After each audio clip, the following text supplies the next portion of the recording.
Hi, my name is Carlos St. Just, licensed acupuncturist. Glad you can join me today. This is a brief introduction into the therapy of acupuncture and the concept of Qi. The reason I find this topic to be important is because acupuncture is a great therapy. As much as maybe you may have heard from a friend or maybe a family member or something of that nature, acupuncture, I believe there needs to be more awareness in terms of the benefits of the therapy. Qi is a concept that not many Americans understand, let alone know. And I want to introduce the concept and explain it in a way that you can digest the information and take what's useful for you and have a better understanding, have a better base.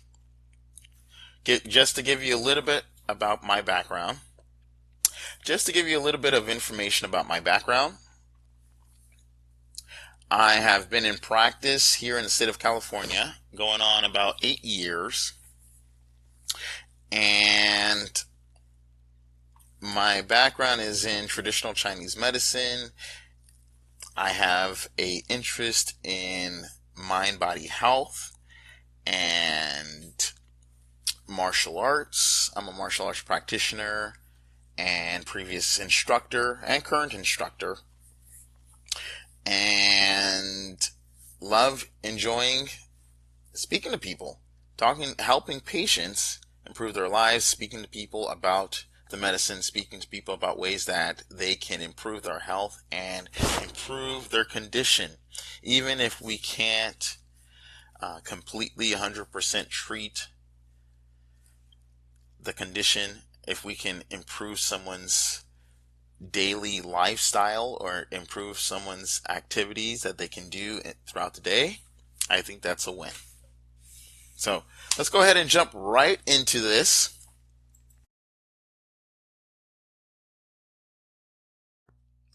So I just wanted to speak about holistic and integrative medicine.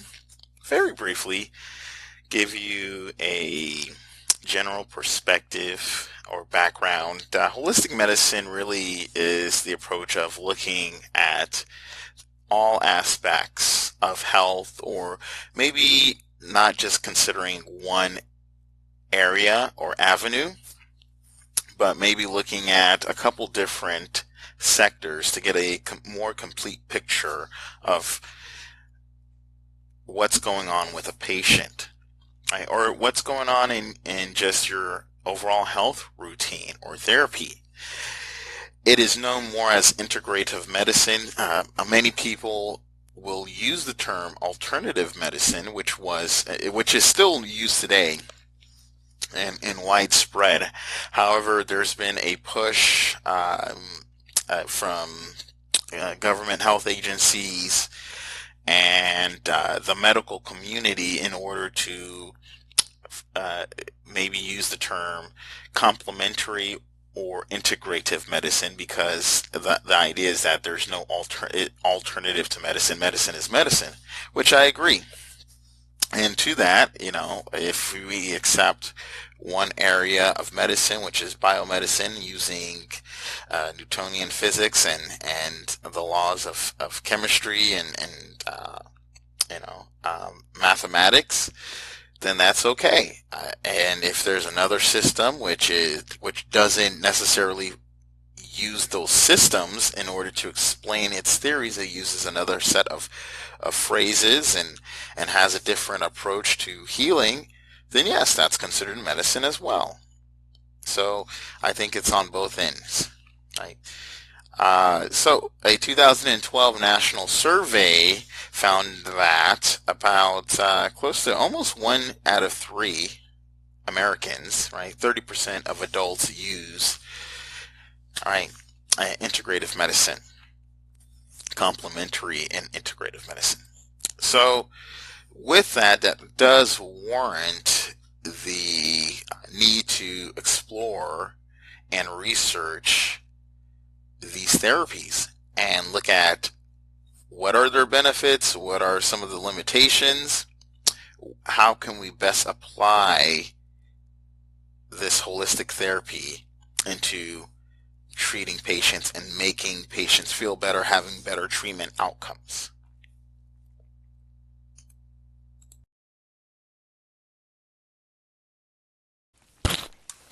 What is acupuncture? Acupuncture is a system of medicine spanning back over 4,000 years, developed in ancient China. I don't want to say ancient, but in China, and has spanned across the region there in the east.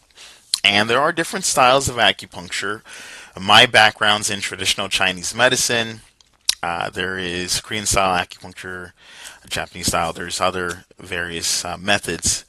Um, However, what I do say is, and I joke about this, you can't put two practitioners in a room because they not because they'll not get along, but because they'll have two different methods of treating.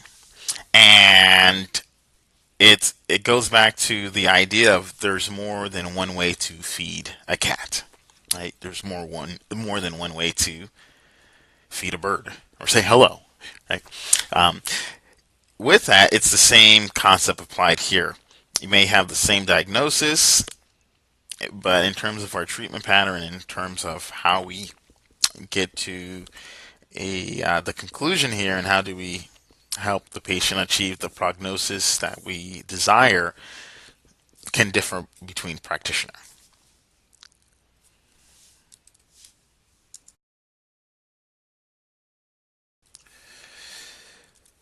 Research on acupuncture. Just know this is just one study out of thousands. And the reason this is important is because when I was back in school, I started studying back in 2006 when the research on acupuncture was limited. I'm not saying there weren't studies out there, but compared to nowadays, I just recently did a search on PubMed here in the last month, just using the phrase acupuncture, and receiving over 30,000 queries or potential research literature and studies that pertain to acupuncture in some sort. So, whereas when I did this back in 2006, 2007, 2008, it was not even half that. Maybe like 2,000, maybe 1,000, maybe 3,000 at most, right? So, over the last 10 years, over the last 12 years, the research on acupuncture has grown immensely worldwide. And so we look at this study where researchers looked at a key stress response in rats, and that electroacupuncture, was shown to affect that pathway. Right? Sympathetic pathways or sympathetic nervous system refers to the fight system in our autonomic nervous system. We have a fight or flight system, meaning that we have inherent responses that trigger automatically if we're in danger or if we're in a situation that doesn't require us to be more alert, if we need to be more on the calm side. So, once again, sympathetic represents more of the increase in adrenaline and more of the responses or the hormones that cause stress.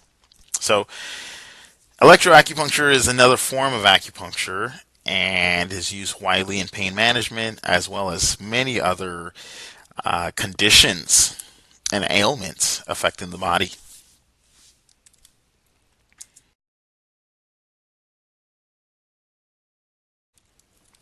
How does acupuncture work? Question I receive very often, and I'm not going to dive too much into this subject on this webinar workshop here on this video. But what I will do is this would be a good topic to dive into. But there are, what I tell people, what I tell patients, just from my research, and I'll tell you this, is that acupuncture causes a cascade of effects in the body. Some people think, oh, the needles are hitting the nerves or affecting the nerves or whatever the case may be. The nervous system does play a role, but that's not the only system. You have the nervous system, you have the endocrine system, you have the immune system, you have the cardiovascular system. Going back to this whole approach of holistic medicine, that's why it is important, and that's why as here in the US we've begun to look at integrating and applying this theory, and really taking a look at why, and looking at why we do this. Why are we taking this holistic approach? Because even the medicine itself doesn't just take a one avenue approach. There's certain theories uh, that show certain hormones and proteins are released. And I think what happens is there is a ploy that I think that is put out there. It's a good headline for news outlets to say acupuncture works. Does acupuncture work? At least for myself, I've never seen a news headline that says conclusively that acupuncture works for something, because that's it, for some reason it doesn't sell. I don't know what the reason is, but there's lots of studies that have concluded that acupuncture is very effective for a myriad of conditions, a lot of ailments out there. And you have to ask yourself, how many studies do we need to see if acupuncture works when we are implementing certain therapies that are just researched for uh, who knows how long, and people do them anyways, or we do therapies that people haven't researched. So acupuncture has been researched, it's been used for thousands of years, and it'd be a shame if we went for 1,000 more and said, I wonder if acupuncture works. I don't think it's bad to keep on discovering what conditions acupuncture can be effective for. But if there are certain conditions we know acupuncture is effective for, and it's more effective than what we have conventionally, and it doesn't cause the side effects, then we should put out an announcement. The National Center for Integrative Medicine needs to step up and say, okay, we've done the research and this is what we conclude. This has been shown to help. So, just something I get a little personal about, and objective. No, sorry. Let me reverse that. I get objective, and I'm very objective, and I do take a little bit of a personal interest in this, right? Not put a personal perspective, but personal interest.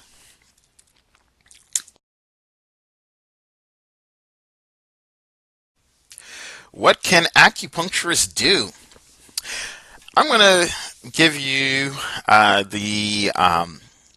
I'm going to let you know what our scope of practice is here, at least in the state of California. An acupuncturist is allowed to engage in certain practices, which include acupuncture, as you can see here, electroacupuncture, massage, acupressure, nutrition, herbs, minerals, breathing techniques. So this goes into our scope, what we call our scope of practice, which means what are we defined by the law to do. And here in the state of California, acupuncturists are considered primary care providers, meaning if you come see an acupuncturist off just and when I use this term not to mean anything off the streets, meaning if you just were to walk in or were to call and come in to see a provider, we have to make sure that you are leaving feeling either that you're okay, ready, set for the next treatment, or you have some treatment plan, or you're being referred out to the appropriate avenues for further treatment, whether it be someone walks in for and maybe they are having a heart attack, or God forbid, or they're having something serious that requires emergency care. We as primary care providers need to make sure, right, because we are the care provider, that you are taken care of. You're referred to the proper channels, whether it be to urgent care, whether it be to the hospital, whether it's your discharge because everything is okay.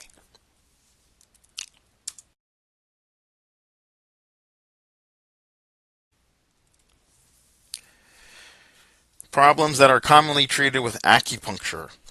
Here's a list that you can browse through, which was created by, now these were conditions that were researched by the World Health Organization to either have some benefit or more research is needed, which there shows some positive effects, or that the evidence is showing that acupuncture can help with these issues. So these are commonly treated issues that I have compiled, that I've seen clinically, that we can treat in general. And I would say that out of all of these conditions, I have had experience treating practically all of these.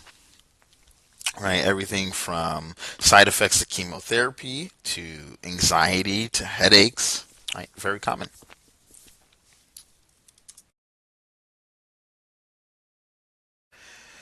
What is Qi?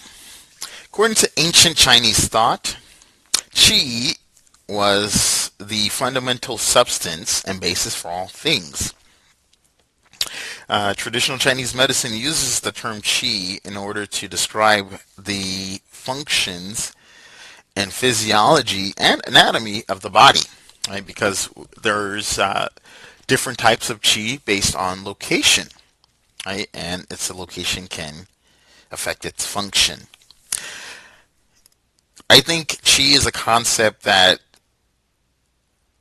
may be a little difficult to grasp at first because it's from a different language, it's from a different culture than most Americans are used to. But once you understand it, it is very powerful. And I don't want to make it too complicated. It's actually not. I think it's a very beautiful concept to understand, and it tells a lot about the human body.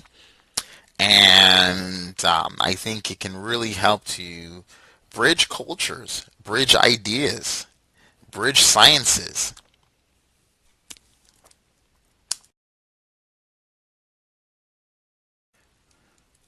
So as I was saying before, Qi can be divided based on the attributes. It can be divided based on the location. I didn't put that on here. The location, the source, um, where is it going, right? And depending on what the function of the organ, right? We have a chi for the heart. We have chi for the lungs. We have a chi that affects our what we would liken to our immune system in biomedicine. So chi is you can even think of chi as like a cell, and then when depending on the function, right? We have cells, but we have all kinds of cells, like the nervous system. We have astrocytes and oligodendrocytes, and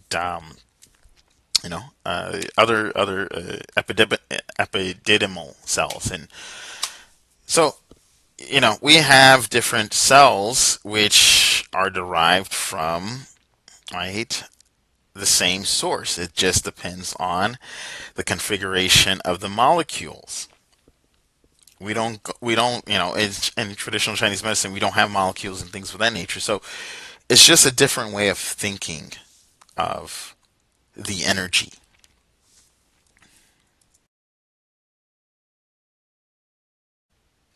This is the symbol for Qi in Mandarin, and I believe it is a derivative of the word air, and food, rice, energy, right? Because the concept of qi is that you need food, right? And qi is energy, right? And food is part of that energy. And so you combine the air, food, energy, right? Air, food gives you energy.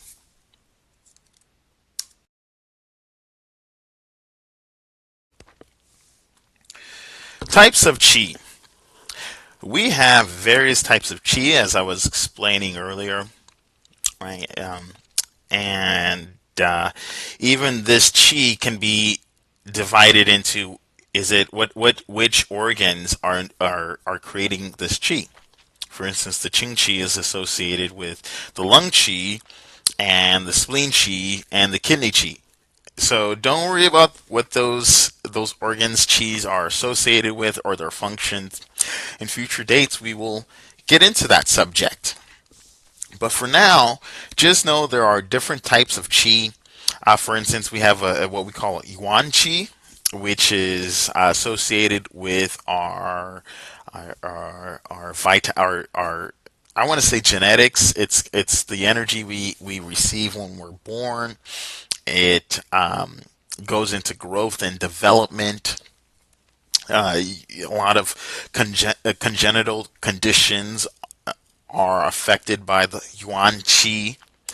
You have a Qing Qi, which is associated with breathing, helps with the air going in and out, right? Zong Qi is a combination of food and water. We have a Qi that takes care of everything we intake, so that food, air, water is combined and then distributed accordingly to provide nutrition to the body. And we have a immune system, which is comparable to, we say, the immune system and the thalamus, the Wei Qi. Wei Qi is comparable, and I put down the thalamus because the Wei Qi has a couple different functions. It helps with keeping pathogens out, or preventing the body from catching a cold. It is also used to help warm up the body, right, which is part of the thalamus's function. And we also have other functions which help with regulation, but thalamus is and the hypothalamus deal with temperature, right, body temperature. So if we look at this data, we can make comparisons. We can look at the different systems and put it all together and see how we can get a better idea in terms of what's going on in the body, how the physiology is working, and what can we expect. What's the prognosis? What are we looking at that's going to happen if we don't change course, right? Or if we do change course. So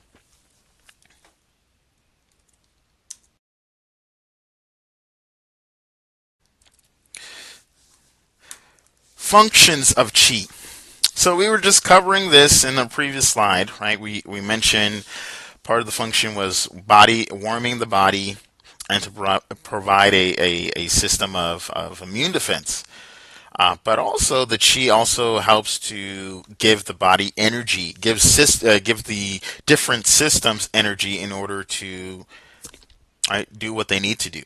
Right, the car needs gas, right, engine needs gas. It also needs power steering fluid, and there's a system that helps to distribute all these fluids into your different car parts, and that's what the chi also does. It's a regulator of systems. So in terms of keeping things in check, in terms of making sure that the food goes down the proper channels and comes out the proper way, right? If it doesn't, then you have uh, conditions such as vomiting or diarrhea, which are in Chinese medicine actually associated with a dysregulation, with a regulation associated with I want to say dysregulation of the system. So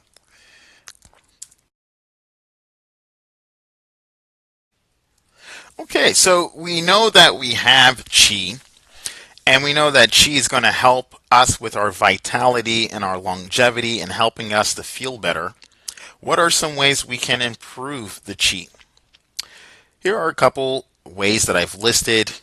Some of these may seem like basic protocol to you in terms of exercise and rest and nutrition, but other ways we can improve the Qi.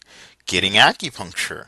That's the whole goal of acupuncture, if you're looking at the theory, is that the Qi, in theory, should be flowing. Energy should be flowing constantly without any impediments. And if there's any kind of impediment, if there's any kind of blockage in the Qi, such as maybe a hematoma, a bruise, is considered a blockage of Qi in Chinese medicine.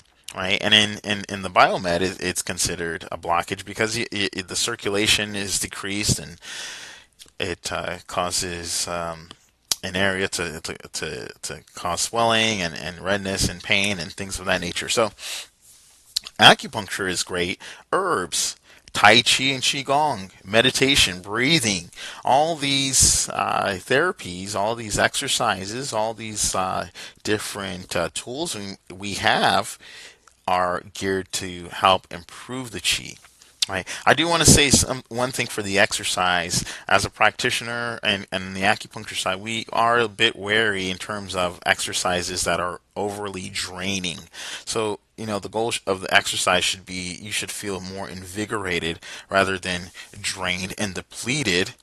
Or if you're drained, if you are training to that level, that you completely do the most proper way of replenishing yourself, and also not depleting yourself to the point of injury, right? Or doing something to the point of injury, right? So you're causing more harm than good.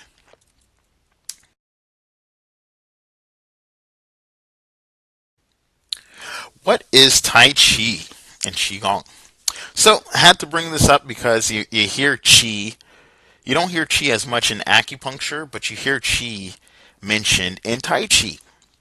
And Tai Chi and Qigong are exercises that are designed to help the body invigorate, to promote the development of Qi. And I want to say development of good Qi, meaning it's more for health, and it's not to deplete the body. Qigong is older than Tai Chi because Tai Chi is Qigong, but Qigong doesn't have to be Tai Chi. Qigong is breathing exercises. It means energy work. So these exercises that you're performing are exercises to help the internal system function through breathing and focus and slow movements. Tai Chi utilizes that concept and utilizes those basics. However, it was created as a form of self-defense and eventually adopted more of the health principles. Right? They all integrated. So with that, whereas Qigong doesn't have to be used for self-defense, a lot of it is actually not self-defense space. It's more for internal strength.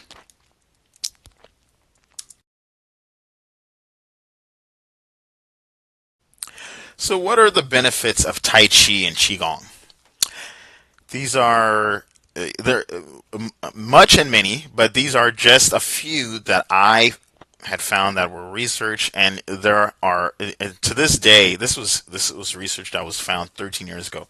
A lot more research has been done, and there are many other conditions in which Tai Chi has been shown to be beneficial, and that they're looking at the benefits for certain kinds of conditions. I did a workshop at USC Keck School of Medicine for an early stage Parkinson's group because they were interested in the benefits of Tai Chi on early stage Parkinson's and Parkinson's in general.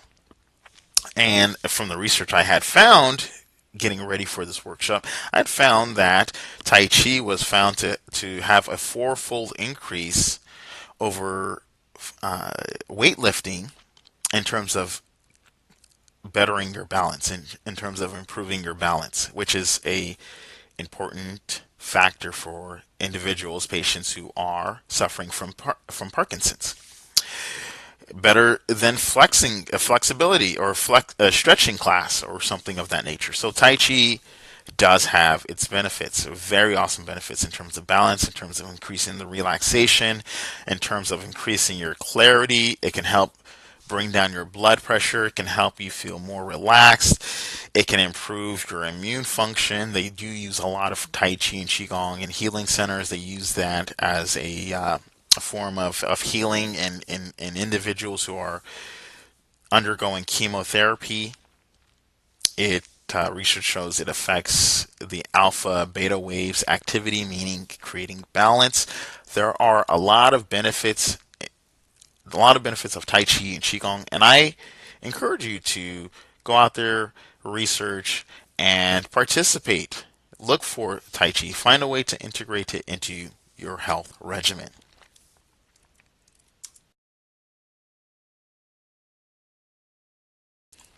Just want to give you a couple resources here that you can look up.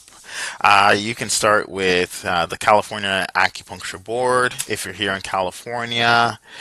We also have a National Acupuncture Board that you can look up for information, licensing, things of that nature.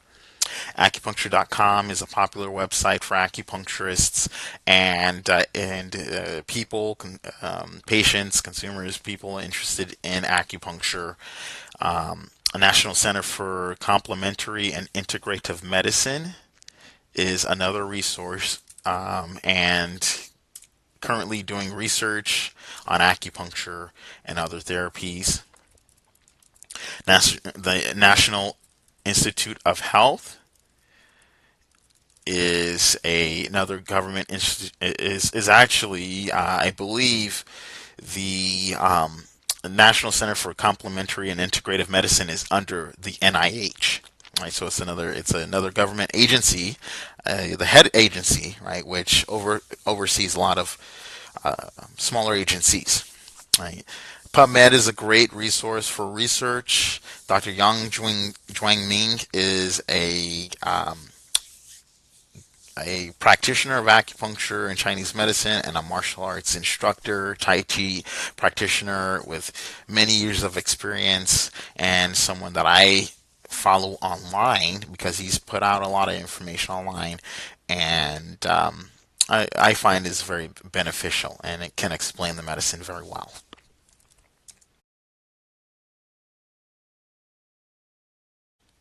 Here is my contact information.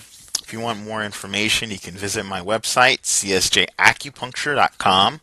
I practice here in Southern California in the city of South Pasadena and the city of Burbank. You're more than welcome to contact either facility if you would like to come in for treatment.